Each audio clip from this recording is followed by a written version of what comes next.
எழுதியவர் திருவள்ளுவர். திருக்குறள் 1330 திருக்குறள் உள்ளன. திருக்குறளில் 133 அதிகாரங்கள் உள்ளன. அறத்துப்பால், பொருட்பால், இன்பத்துப்பால் 3 பிரிவுகள் உள்ளன. திருவள்ளுவர் 2 சொற்களை மட்டும் எழுதவே இல்லை. அது என்னன்னு சொல்லட்டா? கடவுள், தமிழ்.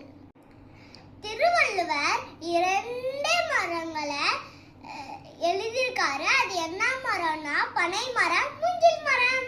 திருவள்ளுவர் திருக்குறள்ல ஒரே ஒரு பழத்தை பத்தி எழுதியிருக்காரு. அது என்ன பழம்னா நெருஞ்சி பழம்.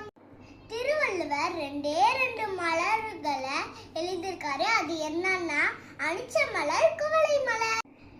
திருவள்ளுவர் ஒரே ஒரு விதையை பத்தி சொல்லியிருக்காரு. அது என்னன்னா குன்றின் மணி.